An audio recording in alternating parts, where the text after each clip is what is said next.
if we said this family could be this, if we just helped, right? We say, oh, if we leave them there, this is what's going to happen. We don't say this family could be here. This child could be president. This child is could be a pilot, right? This mother, may be a great inventor, right? I don't believe we're highlighting the possibilities or even creating the environment where those things, we breathe life into those things.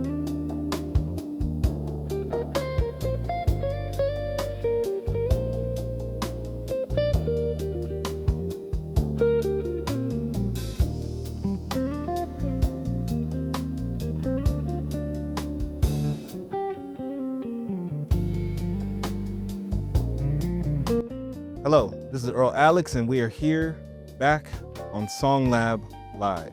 And we have another person that you need to get to know, but they're making moves in the community, really helping families to stay together and find ways to, move past any obstacles that prevent them from being a family unit that can enhance and uphold good family values and stay together, through generations, like really creating a strong knit unit. And that's pretty much what I got from learning about this man. But I can't wait to hear more of what he has to share with us, because here at SongLab Live, we're all about collaboration and education. We like to give people the keys, the tools, the advice, the things that they need to support themselves and sustain their passions.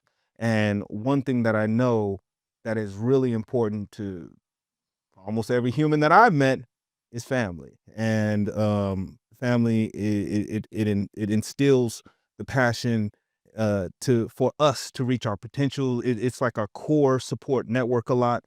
And I see in 2025 and in some of the prior years, like a good amount of prior years before, we've been having a lot of issues dealing with relationship dynamics and, if having a family is right and what it takes to be a wife or to be a husband or to create the family life that we want to have, and, alternative type families and all of that stuff.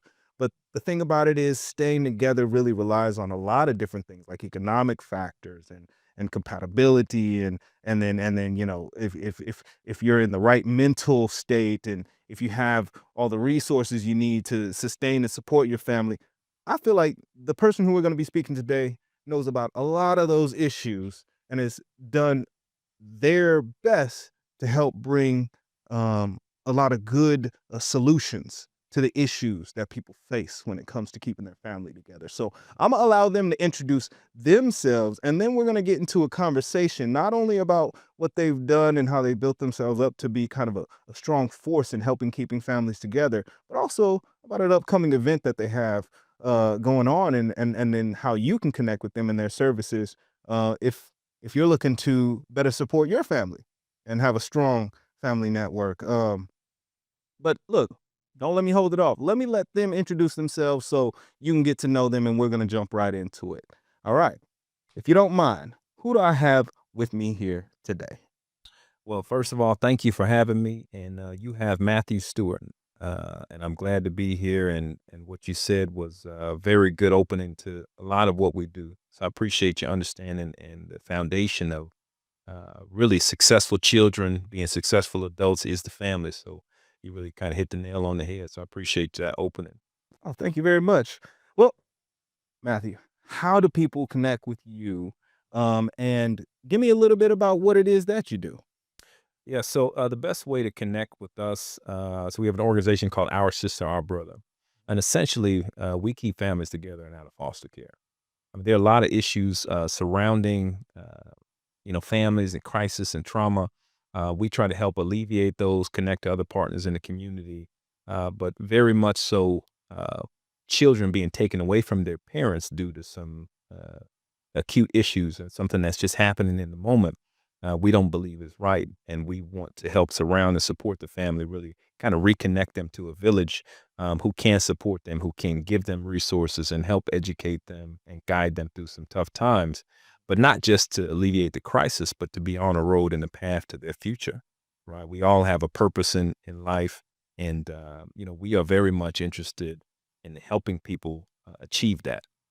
So they can connect with us on our website. So we have a website called that's Ouster Star Brothers website is oursb.org. So oursb.org. There are some ways that you can connect to get help through the menu. You can email us there. We have a contact form. You just fill out a little bit of information, and then we have one of our team members reach out to you to kind of understand more about the situation, help guide you in what we can. And then if we can't help you so far, we can connect you to some other organizations. We have attorneys who have, support families in different capacities. We have some judges who are willing to provide information as well. And what you mentioned, our event is November 8th. So we're going to bring a lot of these resources and supports into one place on November 8th from 9 a.m. to 2 p.m. It's going to be called the Jericho Expo. And that name is very purposeful, right? So there's a lot of barriers and walls up for families, right? And we want to help bring those down, right? And it's not our organization alone. It's many organizations within the community doing something specific, bringing their gifts, their talents, their fruit to the community so that we can together move forward and kind of achieve the goals and visions that we have for our lives. Awesome. Awesome. I mean, we really need that. I think families need support, as families are the support that creates the better future generation, right? And that's kind of how I see it. I've heard it like training, teaching starts at home and stuff, and like that's where people learn the values and the characteristics that guide them through life and helps them to become bigger and better people. But a lot of times when I don't know if anybody else has a family, but I've known in my family, we've went through hardships, and I can say that it has, even though there's been times where it's been bad, one moment doesn't define the entire family dynamic, right? We've had to work through things, tough times not having money for stuff, or somebody not being in the best position to maintain uh, um, their job, or just to even like life feels like it's crushing them. They can't be in the home. I mean, my father wasn't there and stuff. So I understand different family dynamics that could help to break down the ability for the family to stay together. I love the name of your nonprofit, Our Sister, Our Brother, because it brings it back to it being a communal thing. It's not just your sister, your brother, and your family. It's our sister, our brother, and we need to work together to make sure that we can all stay afloat in that respect. But if you don't mind me asking, for one, how did the name come about? And for two, what got you into wanting to champion this cause for your nonprofit? And I appreciate that question. The name came about was the way the name came about was I was just thinking about how I would want someone to show up for me, right? Like a sister, like a brother, if I had some challenges, right? If I had some things that come up and I didn't know how to solve them or I needed some help, like how would I want someone to show up, right? And like a sister, like a brother or a sister. So that's why, and I put sister first on purpose, right?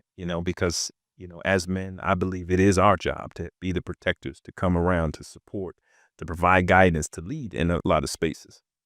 I appreciate our sisters and our women for the role that they play and the leadership that they bring to the family as well. And I have to, on that note, this is a shout out to my wife, who is a strong leader, Wonderful. strong leader in her own right, man. But love her so much. And but that's how the name came about. And the reason we got into this work, I worked at the Department of Child Safety for about 10 years. And worked there for, at the time when this organization kind of began to start to take place, I was about, 8 or so years in, and there was a role change, right? And so I was going from one position to another. And in that transition, I was kind of thinking about what I wanted to do, right? That I want to go down this other path. That yes, it had, still had the benefits. I still have a job, and the salary would be the same, but was it? It's not really what I wanted to do. So it kind of left me in a position where I was a little bit lost. A lot of us have our identities tied to our jobs, and so when that piece of my identity um, shifted, I have to apologize. yeah, no problem. Wondering if it's catching you. Can we turn us both? It's probably catching me good, but let me turn them up. Yeah, kid, you really gotta project your voices a little bit. Yeah. Okay. Yeah, You're doing pretty good, but he's turning up the sensitivity, so it should be catching a little better. I just don't want us to continue, and you're too low. This is good stuff, so I Yes, sir. apologize, sir. Yes, sir. Go ahead. Okay. So yeah, the way this organization came about, I had worked at the Department of Child Safety for about 8 years, and I had a role change. There was, still a role for me there, but it was different than what I was doing. There was a lot of my identity kind of tied into the previous role. So I was, to be honest, a little bit lost, right? And kind of trying to figure out my way. Did I want to go down this other path that, again, I really didn't want to do? So I started kind of leaning back on some things I heard when I went to college, right?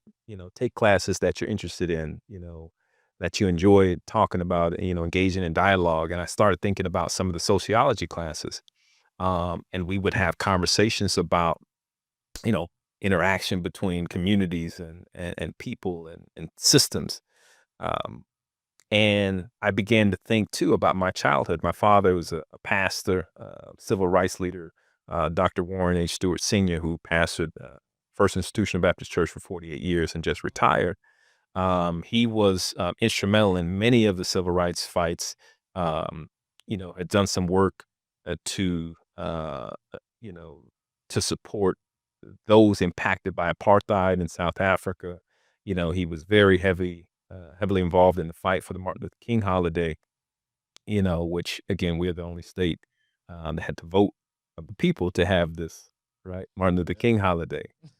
So I have, been on the front lines, literally like marching, with my father. So I started thinking about those things that truly mattered to me, that really kind of lit a fire, in me. And so I looked at some of the data related to the Department of Child Safety. At the time I looked at it, I think Arizona was around 4% African American. Mm. The children in foster care who were African American were at 16%, Mm. 4 times the rate of the population. And that was like a punch in the gut, right? Knowing that I had worked somewhere for about 8 years or so at the time, knowing that disparities and inequalities exist, but I work somewhere that my community, where I come from, is 4 times overrepresented in the system. So that began my journey to kind of where we are now. I began to try to make some moves internally, but couldn't really get anywhere. So I left, right? I left and started to advocate for families, right?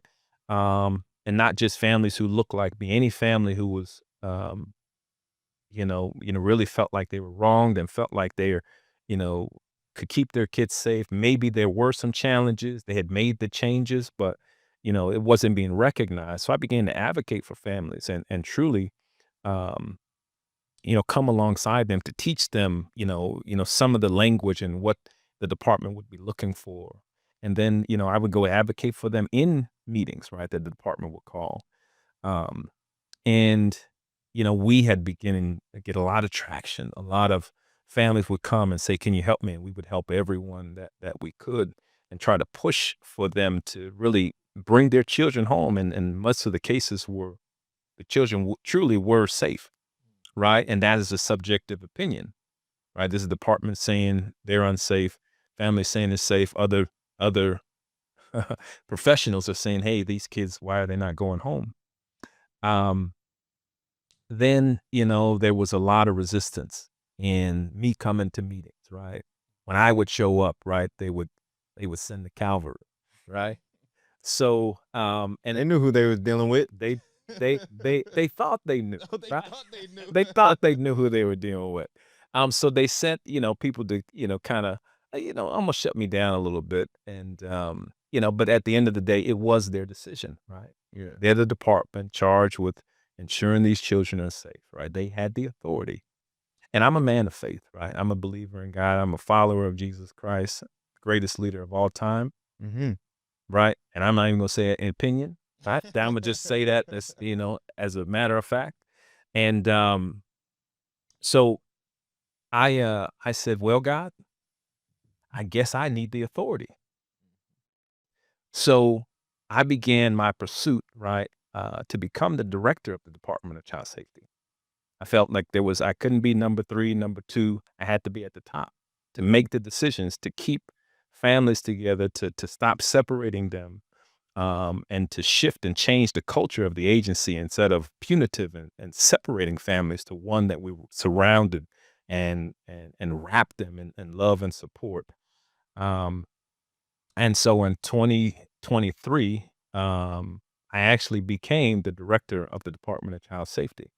Wow. Right. And so I went from, right, the biggest critic, right, at the time of Department of Child Safety to actually running the department. The governor appointed me, and I took over, I believe, January 2nd.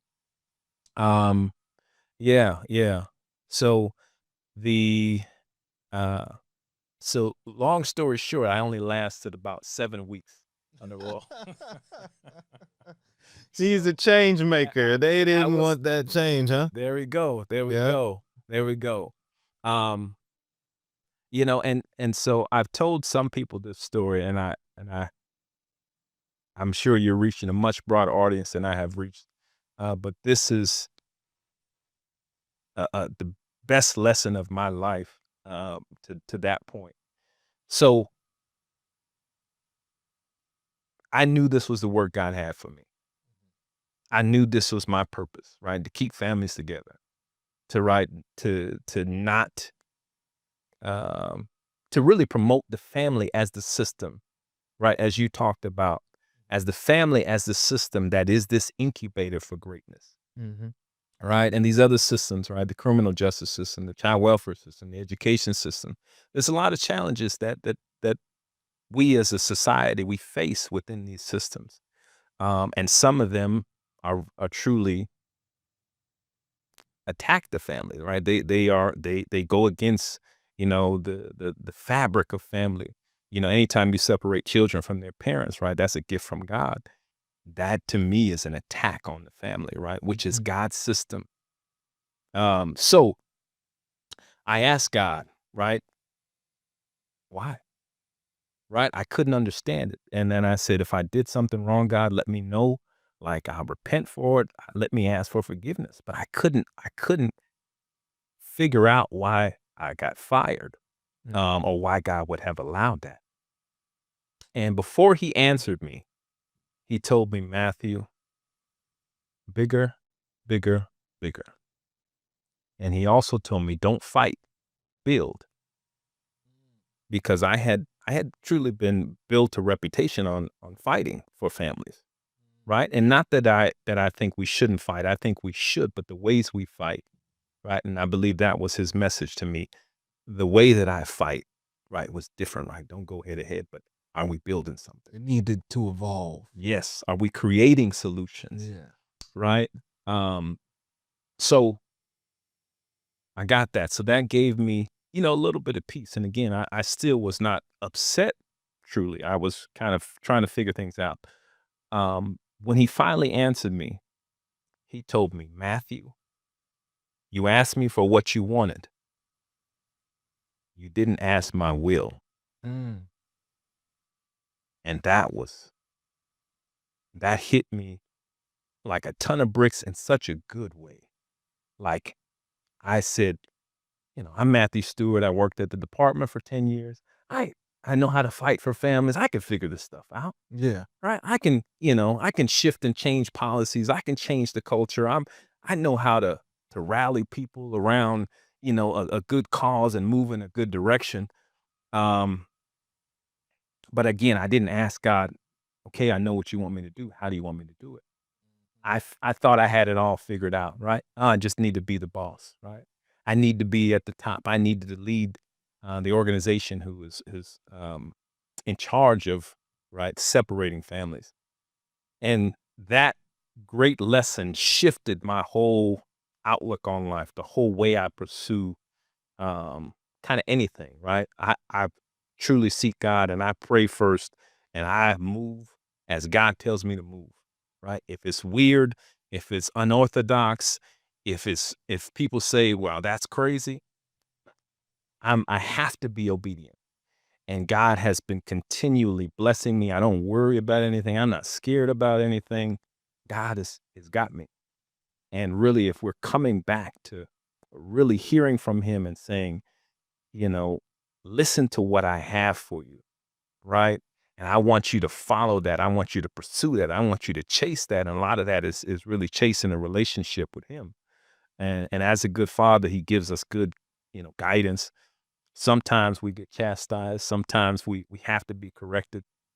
But again, those are absolutely essential for who I am and those of us who are believers. And that's why I move the way I do. And, this shift, right?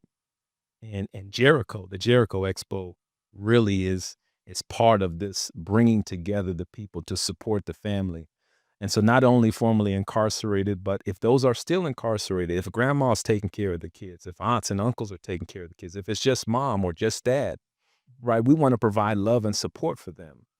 We don't only just have resources and support, we want families to also have experiences together, right? We know Christmas, a lot of toys and gifts and all those things, but some of the greatest memories I ever had was doing things with my family, with my father, with my mother, with my siblings.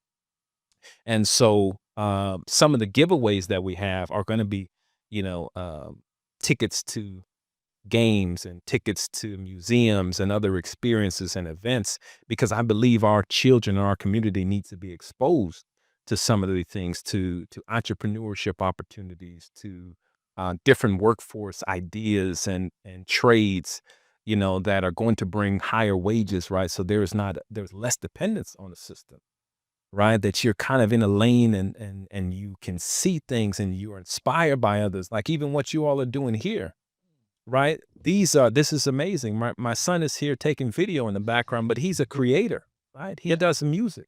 And I'm telling him about, right, how his music could bring healing to people, right? God gave him that talent and gift. And you all have talents and gifts. And again, I appreciate you using it and even giving me a platform to share, all of the things that I have to share. So as you can tell, I probably could be here talking to you all day about these things. And I am truly passionate about, us really using our gifts together and really breaking down every barrier, right? To get to somewhere, right? To I mean, have a destination. that seems like that's the purpose of the Jericho event, is to break down the walls or the obstacles that prevent us from being a closer connected family or community.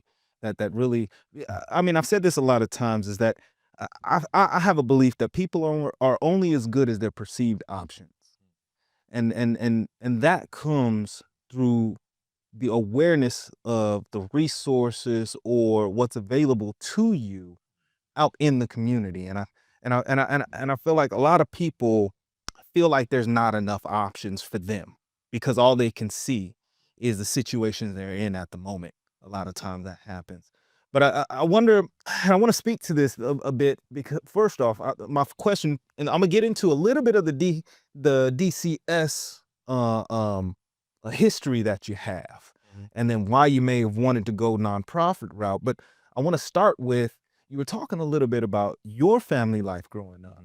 Can I, and that your father is a pastor and has been for 48 years in one of the largest churches in Arizona, and has been a civil rights contributor in a way that has helped to change Arizona. And you've seen and kind of went through that alongside him in your younger years. But how much has your family life and your early development and what you've seen as far as being a family and having your dad there as a strong father figure in the household who stuck by his words, and how much has that influenced you in your roles, and then seeing the disparagement between what's actually out there in the community and how that's kind of lacking in many households. Yeah, my father he was always working, right? He was always working, and he wasn't he was there, but he did have Mondays. Mondays was family day, right? Okay. So we would ride bikes on Mondays. We would do, things with him. He would take us different places. We would go to different events. But Mondays was always family day. So I appreciate him for that, making sure that he had a day for his children and his family, right? My mother is actually uh, obviously spent more time with her since my father was working all the time. Not saying that she had the majority of the influence, but I did have more time with my mom, right? Serena Stewart, I love her. And I thank God for her, but she's such a giver, Mhm. right? And they're both leaders, right? My father and mother are extremely strong, and they're both leaders. And my mother, they both are great speakers as well. But my mother is so giving, right? I remember one time she had she had a bag, and mothers, they have bags, everything for every occasion, Oh, right? yes. Everything for every occasion. Bag to match the hat to match the belt to match, right? That's right. So in this bag that she had, I think she was teaching school at the time. Um, there was a lady who I believe appeared to be homeless, who had no shoes. My mother gave her the shoes off of her feet, Mm. right? I wouldn't do that, right? My mother had some, maybe some house shoes in her bag that she could walk home with. I think, comfortable shoes and all of those things. So she had something to put on, but my mother gave the shoes off of her feet. And, you know, those are the type of things that I know my mother, she would go without just so someone else could have. And so, those things and just seeing how to give back to the community, I remember being with her when she would sort clothes, and I was even told that my mother was actually the inspiration or the person who actually started, one of the church's nonprofits, right? In being able to provide food and clothing. Um, and that organization is called FIBCO. My father is credited for founding it, and I believe 39 years. And not to take away from him, but talking to one of the leaders, he was like, Matt, your mother actually started FIBCO, which kind of blew my mind, but it made sense because I saw her being such a giver and being alongside her when she and the other ladies in the church were, sorting clothes and making sure people had, how they would bring together the community for a church event and have a small budget, but make sure that we all had something great to eat. And um and right now, FIBCO, my wife actually is the executive director of FIBCO Family Services, who's partnering with us on the Jericho event. And they do housing, and I think they house over 100 individuals, a lot of them who would not be housed otherwise, Mm. right? You know, It's wonderful. and my wife and the creativity, I'll just tell you about that, right? It reminds me a lot of how I grew up and seeing some of those things. Now there's a grocery store in FIBCO, which the community loves, right? They're Wow. giving out food boxes, and we know right now there's some challenges, right, with people and food insecurity. So seeing these solutions still come about, seeing them trying to make ways to connect and help, right? These are all things that kind of I grew up. But yes, growing up in the house of my father, who's this great leader, national, has been to the United Nations to speak about, racism and other things of that nature, who's gone to conferences across the world, to support the faith, the churches, I believe 5 or so churches started in, Africa. Um, but to see these type of things, right, it's my normal. And, bringing it all back home, knowing that it is time, right, that we come together to be the solution to be the whole village that really is surrounding the family. And so there's not as much of a need for some of the things that really can cause families grief, right? If we had stronger families and communities, we wouldn't see a lot of the data and statistics that we see right now, right? So I'm grateful for the mothers and the fathers and the grandparents and the uncles and the church members and the coaches, right, who are all sewing into families and being part of that community that really is helping to raise this child because we know it's difficult to do alone, especially in these days and times. 100%. And that's why I believe the work that you are doing is gonna help make it to where that families don't feel so much of the social pressure. I mean, here's what I mean by that. Because I know within the nature of the support system that the government gives to the impoverished, such as welfare, other DES services. It's DES in Arizona. It's different in other states, but I understand that those were actually riddled with different conditions that predominantly affected certain minorities or certain groups and classifications of people, which made it hard for them to get services. So you had like institutional issues which could stop a family from getting the resources they need from these places. Um, so I know that there has been a history of that. I understand things have changed. It's became a little bit more equalized, but then there are still some issues in the system to make sure that all the families that have a need are getting their needs met. And I see it as also it might be an underlying blessing that then you're able to work a little bit outside of that system to bring the need where it needs to be without all the red, yellow, blue, green, black tape you got to go through just to get it there. And then so you could see a need, fulfill a need, and do it in a way where you're not being bound so by all of the board members thoughts and different, well, we only want to help this and this, and what about this and this. So it seems like you've actually been unshackled, and then now you're able to bring help in a more meaningful way to the community, which is not hindered. So that's what I'm seeing, but I want to ask if you've seen some of that in your time at DCS, people struggling to get their needs met and the system failing them.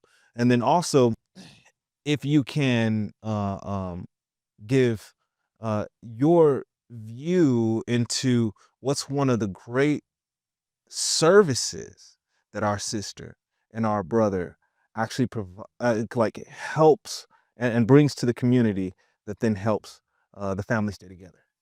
Gotcha. So I'll start with that last part first. So I'm not sure of many other organizations who consult with families at no charge to them on child welfare issues and dealing with DCS. That's something we do.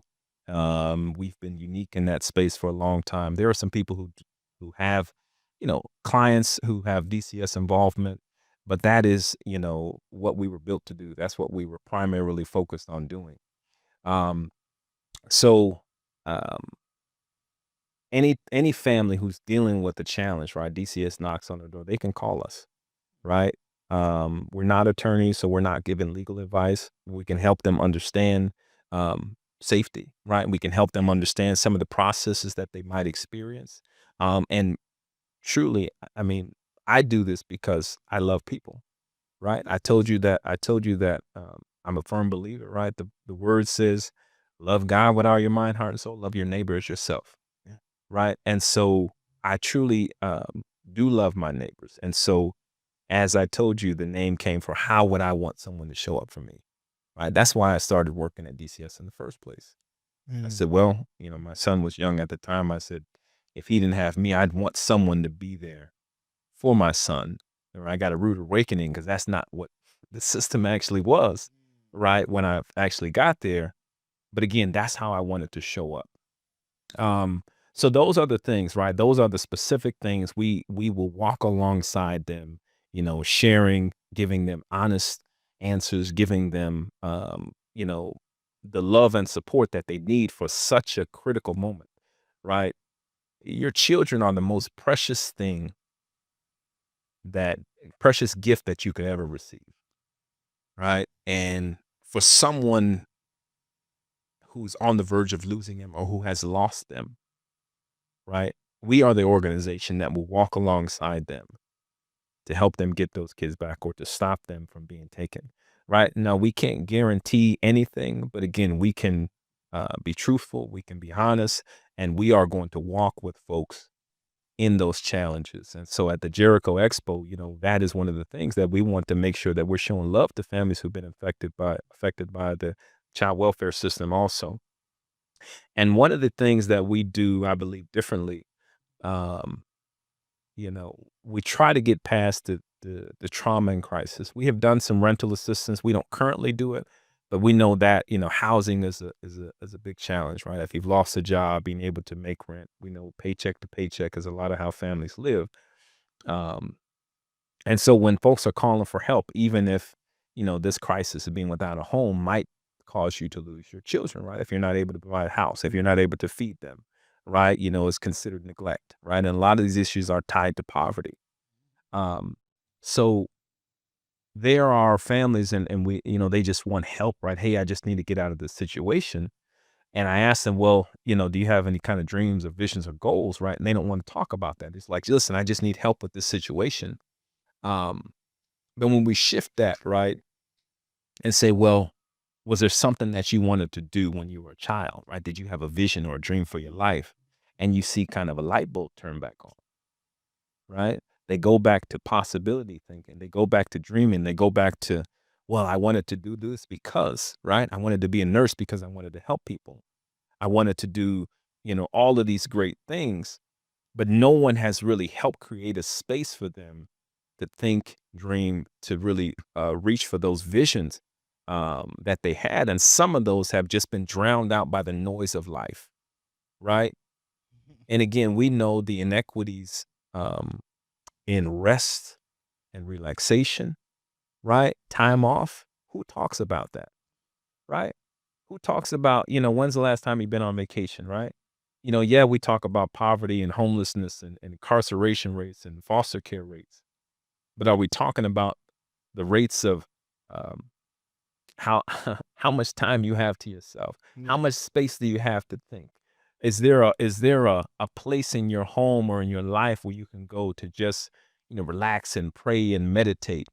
A lot of us would say we don't have time for that. And so, some of the things that money and I've heard a lot of people say this, money doesn't solve problems, but it can help you buy time. Yeah, so, yeah, to solve that, Right. Right. actually think and It- figure it out. yeah. Yeah. So those are some of the things that we do. But again, we don't do this work alone. Like we partner with a lot of different organizations in the reentry space. Arizona Village Network. There's a brother named Khalil Rushdan who really is, I believe, a pioneer in the in helping formerly incarcerated, has been behind a lot of the successes that we have seen in Arizona. And so we're partnering with him on this Jericho event. And I'm not exactly sure when this will air, but he's actually doing an event on October 31st, right, this Oh, week, wow. Nice. and November 1st, a conference called Hope Beyond the Walls, right, where he is bringing together a lot of individuals, some lawmakers and some community members, those who lead organizations, those who've been impacted by incarceration, to kind of talk about these issues and really in a town hall style to see how we can move forward together. And so he was someone I said, man, we have to partner together. He was at the expo last year that we did at Grand Canyon University. And I said, man, we need you this year. And so he's a brother that I've been able to run with, right? And I appreciate the work that he has done and recognize, his talent and skills. So, we have other partners who are coming who do a lot of great work in the education space, in the entrepreneurship space, in the counseling and therapy space. We're excited, right, that, the George Washington Carver Museum and Culture Center has opened their doors to us And we will actually have a family resource center there soon. Oh, nice. That's currently under construction.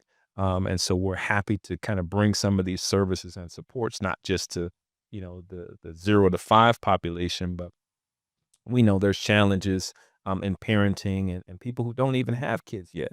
Yeah. Right. So, a future family or a family that maybe doesn't fit the mold that the funding wants to support. But these are part of our community. So again, we're trying to bring all of these resources together and really encourage the leaders inside each of us to come out and make space for that fruit to come to bear.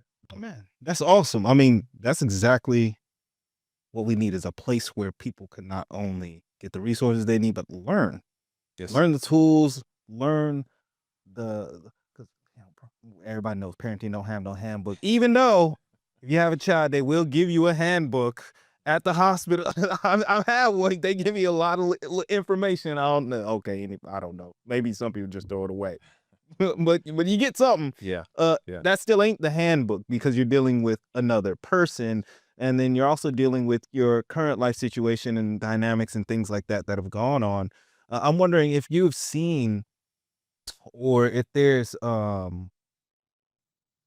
are situations that you've seen while working at DCS that where the system in place has not been able to kind of cover the need, and that you feel our sister and our brother may have a unique advantage or vantage point, just viewpoint to see, to bring awareness to. Yeah. I think it's I've been blessed to have a different perspective. Mhm. Right. Share. I love it. Right. One of the pieces is forgiveness. Mm. Mm. Systems don't forgive. They can't forgive. Right. There's a if this happens, this is what you get. Mm.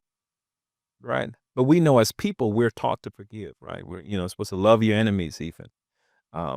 We know people make mistakes. None of us are perfect. As you talked about that handbook, right? Even if they give you the handbook, there's going to be something in there that you had no way of protecting against, or that this was going to happen to you. Yeah. But we know that definitely there are children who are unsafe in situations. But a lot of these challenges that families face, they need help Mm. more than they need punishment, and they need separation. I've used this, to explain some things in other to other individuals. But if you have a broken arm, right, a fractured arm, your arm is broken, right? There's a problem, right? But what we don't do with a broken arm is put one piece over here, wrap it up, and put the other piece over here and wrap that one up and say, okay, heal, right? The arm is kind of put back in place, right? Mm-hmm. And it's wrapped, right? And put a cast to keep it from moving, from shaking, from injuring itself, from the arm being injured further. The cast kind of holds it in place, right? You have other people who may help you with, because you can't use this arm, right? You have a doctor who checks on it, right? And making sure that it's healing properly. So if we treated families, right, how we would a broken arm, we wouldn't separate them.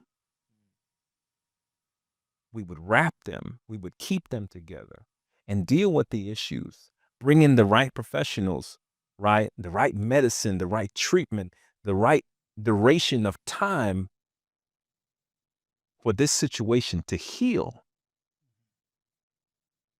instead of separating and say, all right, you get better over there, and you get better over here, and then we're going to put you all back together. It doesn't work like that. Yeah. Right. And if you did something like that, right, this bone's probably going to heal over. If this bone even survives, Yeah. it's going to be healed over, and it's not going to fit together again. There's another, and I spoke about this. I was asked, and it was an honor to deliver the commencement speech, commencement address at the Phoenix College graduation this year. And we talk about I broke the cycle, right? Cycles of poverty, cycles of violence, cycles of negative cycles, right? We broke the cycle, but we don't talk about creating a cycle of success, right? And I said that because there was a lady who we spoke about that, and she told me I broke the cycle. And I said, you actually, more than broken the cycle, you created a cycle of success, right? She was talking to me about, she and her family and changing things for generations, right? And the educational attainment and the success that they were able to achieve in their lives. But again, it's creating cycles of success. We kind of look a lot of times, we have a pessimistic view of things, right? But we don't think about the possibilities, right? If we said this family could be this, if we just helped, right? We say, oh, if we leave them there, this is what's going to happen. We don't say this family could be here. This child could be president. This child could be a pilot, right? This mother, may be a great inventor, right? I don't believe we're highlighting the possibilities or even creating the environment where those things, we breathe life into those things. So those are places and spaces that our sister, our brother is growing in.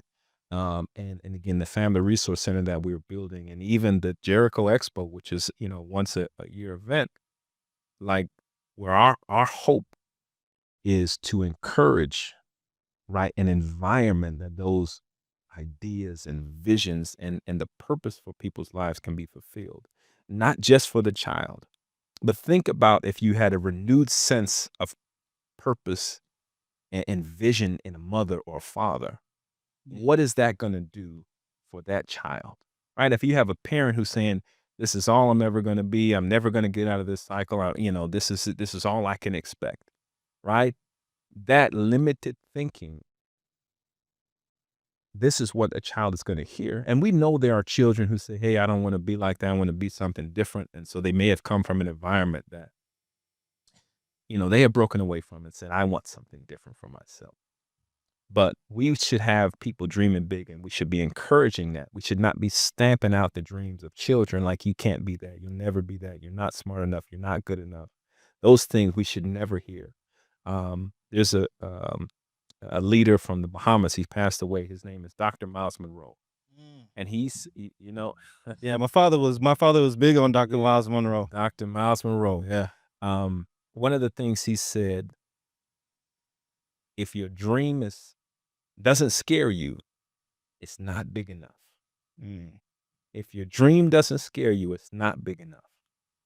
And I love that, because we should be pushing the limits and boundaries. I'm a person who says, if someone tells me we can't do that, I'm like, why not? And how can we? Right? And there has been a first. How many firsts have there been, right? Oh, we're never going to be able to fly, right? Now we're flying all the way around the world. They were so right there with the Wright brothers. Yeah.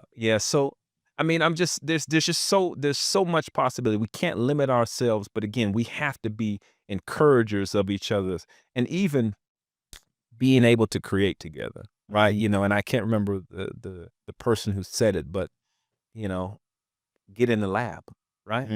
Get in the lab. And I know when we're talking about creating music, right? Get in the lab. Get in SongLab, right? Blood for you, right? Right? But I mean, those things are amazing. And I think even in our language we need to be utilizing our language to encourage and inspire and prompt us to think bigger and prompt us to do things that no one has ever done. Push the boundaries of whatever field or area. And if there are, and even merging, different fields and learning from, even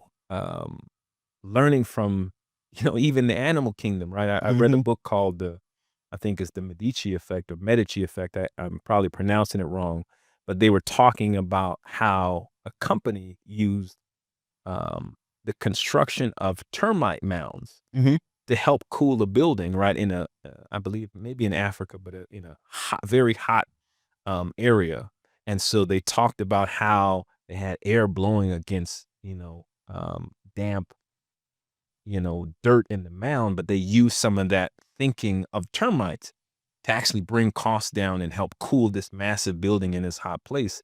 And so I think about us taking information and learning from different places. How are we putting it together, um, to make something great? And you probably know the book Stone Soup, right? Oh, I heard of it. Yeah. Stone Soup, right? And Haven't read it, but I heard it. and so just quickly, I'll tell you about it. But um, I think there was a person who was so hungry, right? He just said, "Let me just boil this rock," right? Oh, yeah, yeah, okay, yeah. Right?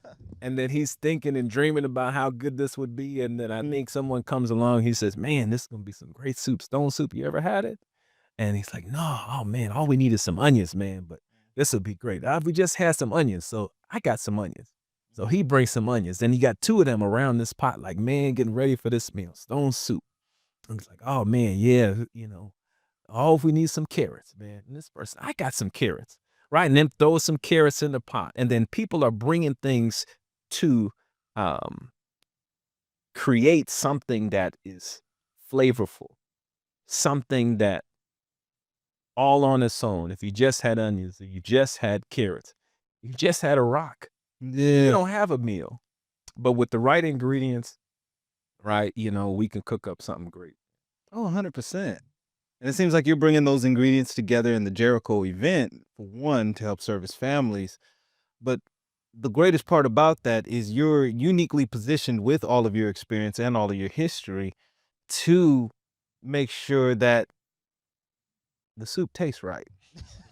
If I can put that in the best way, That's right. you know? That's right. And that's what I love to hear. I mean, and I really love seeing it be more of a community effort. Because no lie, I love the fact that we have resources and services in the state, in the county, in federal resources available to us, but we're responsible for us. Yeah.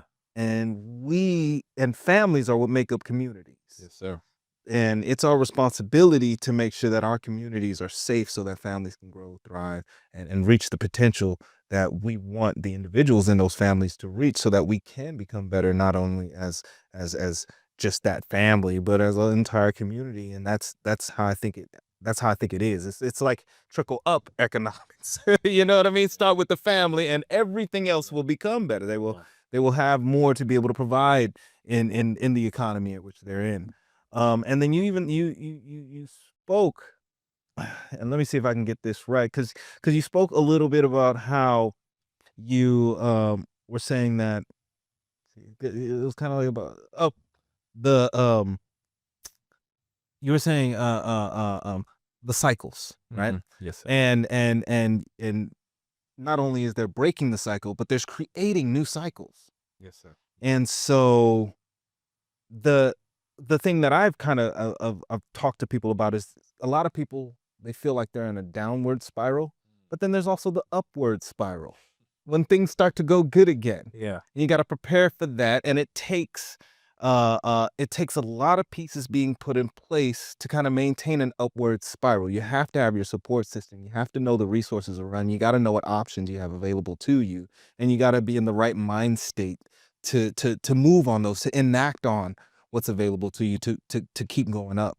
And it looks like our sister, our brother, and the Jericho event is going to help people to find their upward spiral, or to create their cycle, their good cycle, to create the cycles that'll help them to move forward generation after generation, or at least get a stable base so that they can get past today and the issues they face and become a close-knit family for tomorrow. And so that's amazing in itself. Can I, from you, get what you believe out of your experience is a core component of keeping families together, and what in this day and age and day and time do families need to know so that they can, like, what are some of the things they should look at values that they should hold so that they can stay together as a family? Yeah. So I'll absolutely answer that. And again, I appreciate your mention of it, and the Jericho event, I absolutely believe is a space to bring a lot of those things together for those who can help in that downward spiral, somebody to help catch you, right? Yeah. And help say, come, let's go up together, Yeah. right? Not I'm gonna pull you out, not you do it by yourself, but let's go together, right? So we actually do still have some space for vendors. So, if there are any folks if there are any organizations or any people who provide services that really feel like they can help support our community and help them out of these downward spirals. Who do they email? Who do they need to call? So, right, just on our website, right, our sister, our brother is, the website is oursb.org. It should take you to, we have our flyer there. We have an Eventbrite link. We have a website that you can, and an email address, info@oursb.org, info@oursb.org. And so we'll reach back out to you. But again, vendors who want to come help support families in that way. But, to be honest, man, it truly is love.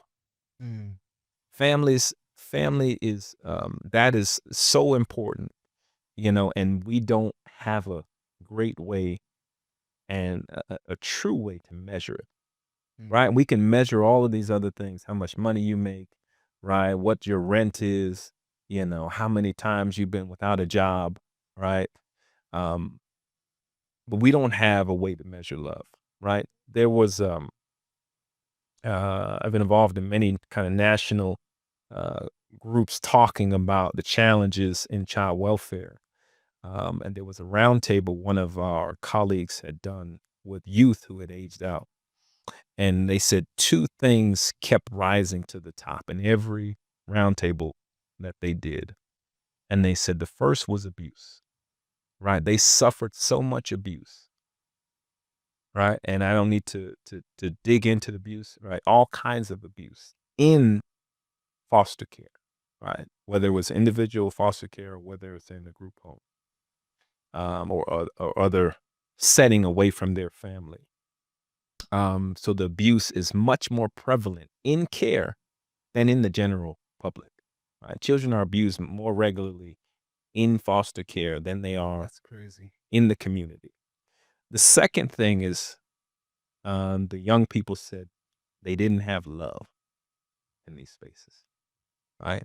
Foster homes, right? As many people say, oh, it's a great thing they're doing, opening their home, but these people are being paid, to take care of kids. And I'm not saying they don't have love for them, but in almost every family situation, you do have love. Even if you don't have all of the resources and support or a parent who knows the best way to parent. Good. They said they didn't have love while in care, in foster care and in group homes. So families, just know if you love your kids, if you are showing them love, if you're telling them you love them, I mean, you are, I believe that truly is half the battle. And if there are community members and organizations who say that they love the community, that, project that they, it's part of, they say who they are and why they do what they do, right? They need to be helping, our community, making the best situation for a family and children. And sometimes it takes a lot of work. But I mean, you have to be in this work. You truly have to love people. And again, families having love is truly half the battle, right? And so we hope that at the Jericho event and beyond, that we can give you some connections and resources and support that can help guide you through some of those other places. But again, I can't say it enough, man. Love, love, love. And I'll plug this too. So I've been, my wife and I've been married for 11 years, but Awesome. yeah, Congratulations. thank you. But marriage, sometimes that gets a bad rap, right? It gets a terrible It rap, gets a especially in bad rap. today's social world-based media. It gets a bad It's a rap, bad rap. but we know, right, the original design was, right, a mother and a father raising children, right, to do great things. And so I would just encourage people not to throw that away. And, marriage is not only love, but, you guys are working together for something great to come out. Another thing that Miles Monroe said is, you know, uh, relationships um, should only be involved with two people who are full glasses of water. Because if one is empty, the other one's full, you're going to be constantly pouring into the other one. You're never going to be full on your own. But if you have two full glasses, right, anything they pour into each other is overflow, right? And so that's where kids come from. That's where success comes from. That's where, I think the marital bliss, is born when you have two, a mother and a father, a husband and a wife who are full, right? And don't need the other one. It's great to have someone else. But um, when you pour into each other, it's overflow. So you have to love yourself, right? That the last piece of that verse I mentioned earlier was love your neighbor as yourself. And so sometimes if we don't love ourselves, right, that's when situations where abuse can happen, right? If I need to do something to show that I'm bigger, I'm badder, that I'm stronger, that I'm right and you're wrong, right? It's probably something about how I'm not loving myself or I'm not looking at myself in the right light. Um, so I would just encourage people, one, you got to love yourself first. And if you have some challenges there, there's some people there who can help, right? Yeah. But I really believe that, man, and it's on all aspects, right? And the system can't love you either, right? Systems Yeah. can't love. They don't forgive, they can't love. But people inside can. And so I don't want to say that everyone who works in the system is bad. There are people within the systems that we're talking about that do love the people that they're trying to serve and support. But some of them, like you mentioned, are shackled and handcuffed by rules and regulations.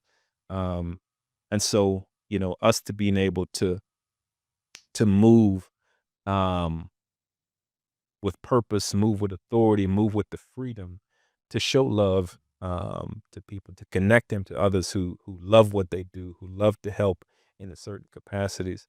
To me, I think that's where it is. And we got to have an environment in homes that is built on love.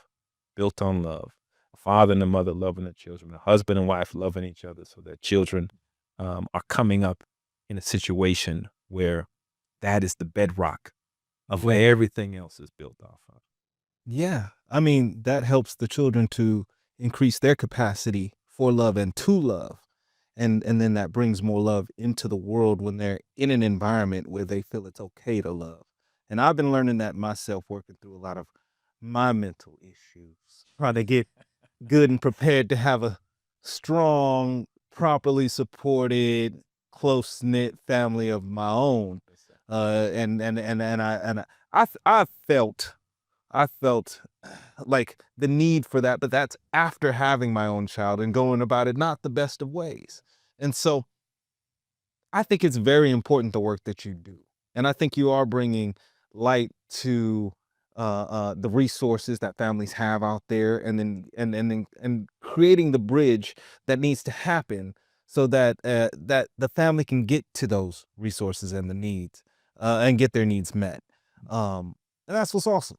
So, if you don't mind, can I get you to go over again? Let people know about that event that's coming up and how they can get to it, purchase a ticket, and even how they could just support your organization, whether it be at the event and also after. Yes, sir. So the event is called the Jericho Expo. The Jericho Expo is November 8th, Saturday, 9 a.m. to 2 p.m. We're going to have tons of resources, love, and support for families who've been impacted by systems. But again, we want to help create a path for you to find that purpose. So you can reach out to us at our website, oursb.org. You can also email us at info@oursb.org. You'll find some more information about what we do. And again, we like to help guide families who are facing challenges that might impact their ability to truly parent, right? Whether it's Department of Child Safety or otherwise. And again, we don't do this work alone. We work with partners And so we can't help you. We definitely are going to make a referral and a warm connection to someone else who we believe who can. So that is what we expect to see at the Jericho Expo. Come out for fun. We'll have a DJ. There'll be music. There'll be Full family invite. Bring the full whole fam- family. Bring the whole family. And what times again? 9 a.m. to 2 p.m. And where is this at? The George Washington Carver Museum and Cultural Center. So 415 East Grant Street. Okay. Right. And so it's free of charge to the community. We will have, again, activities for the children, activities for adults. We'll have a DJ there playing music. And again, a lot of the resources and support that I believe our community needs. And again, we'd love to hear from you, right? If there's vendors who believe that, hey, we would love to come support and bring the resources and our specific gifts and skills to this community, please let us know. So again, reach out with any questions. Again, there's an Eventbrite link as well. You can search the Jericho Expo on the Eventbrite. Eddie Johnson from formerly of the Phoenix Suns will be there signing nice. Books at no charge to the community and basketballs. And we'll have some other My son loves basketball, so I'm gonna have to be there now. definitely. So again, bring the whole family out. And again, we appreciate the support and love. And that's why we do what we do, because we do love and care and support the community. So please come out and show your support on November 8th. And if you can't come November 8th, please reach out to us and let us know how you might like to connect. And we'd love to hear about some other resources that we may share with the community, especially because we don't know everything. Okay.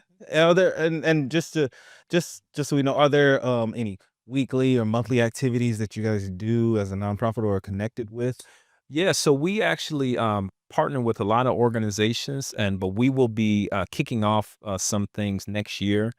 So I would say stay tuned for that. There are definitely some groups that we have done in the past that we're going to reengage. And again, some of the partners that I mentioned earlier, we are going to be working with them to create some ongoing things. But I mentioned FIBCO, but they're open 3 days a week, Tuesday, Wednesday, and Friday, to give out free food and clothing to the community for community to shop. And How do people connect with FIBCO? FIBCO is 1141 East Jefferson Street. And I believe their hours are around 10:30 to 12:30 Tuesday, Wednesday, and Friday. So they can go and show up in person. FIBCO also has a website, fibco.org. Yes, sir. All right. I guess your family is about nonprofits, but guess what? The community profits. Yes, sir. Families profit. Yes, sir. The economy of Arizona has profited actually due to your family's presence, and you've helped us throughout multiple years and multiple generations. Your father, you, your wife. I mean, that's beautiful. And now your son is also creative, and he's going to be giving his creative works to the world, which is also a blessing in my mind. That's how I see it all. I mean, I might be looking at it, but that's how I see it. And so, listen, I thank you very much for not only sharing your story, but also sharing the mission that you have to help change and empower families for a better future. And I thank you for coming on a SongLab Live to let people know about this. One thing that I found in being a creative myself and dealing with many creatives over the years is it's very hard for them to live in the creative space when there's problems at home. Very hard. Yeah. It's very hard to get to that show when you don't got a ride. Yeah. And you ain't got no one to rely on. You have no real support system behind you. And so if you think that we're just bringing up this issue out of nowhere, we believe in first stabilizing your life as a person, as a contributor in this, economic system we're in, right? Getting yourself together, being in the best position forward to give your best face when it comes to being on stage, when it comes to performing, when it comes to making that creative work. So you don't have those worries. Why do you think, Kanye or any of these other artists, they go to islands and other places just to get away so they don't got to think about nothing and then bring the best out of themselves? Well, you can't do that if you have lingering issues at home. So if you are in a situation where you can't take care of your home life, or your home life is not really fully supporting you, find the resources, take the steps, take the time to kind of, correct those issues in your life and for those who depend on you, so that you can give the best version of yourself to the world. And that's what I'm hearing. I would like to ask you before we go, Yes, sir. if you have any final words for the viewers, for families, anything like that, please share it. And then if I can get you to just give SongLab Live a little shout out, and yeah, that'll be great. Yeah, so just the first thing is to thank you and to thank all of your listeners. I mean, this has been amazing for me to share my story and for the questions that you have. I appreciate the intelligent conversation and the desire to share, all of this great content. Um, so I definitely would love to shout out SoundLab and say this has been an amazing experience. I appreciate what you do, and I look forward to seeing more episodes of all of the connections that you are making in the community and people really making an impact, or things that you want to share to help people get to that next. Heck yeah, we're gonna keep doing it. All right. And hopefully we can connect with you in order to still bring more awareness to the things that Yes, sir. your nonprofits are doing, the ones that you work with. I mean, any of just keep letting us know so we can be a part of it and help to spread the awareness, because we're about it. Yes, sir. I love it. So look, listener, viewer, person who is taking time out of their day and giving it to us, because this content is made for you.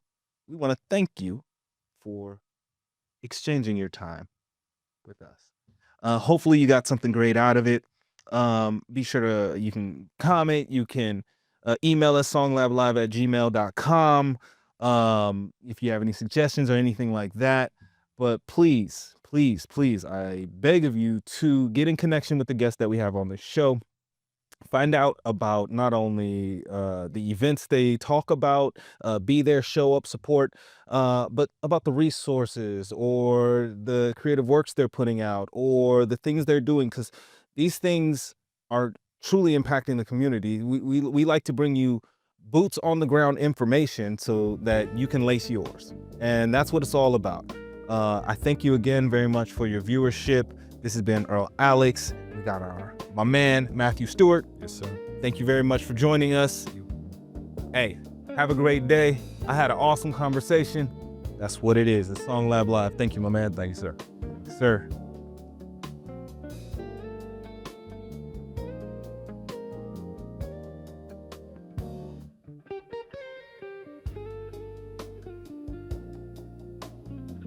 Yo, if you didn't know, SongLab Live is back. So follow us. Check us out. We got new podcasts, new interviews, plenty more content to share. Thank you very much.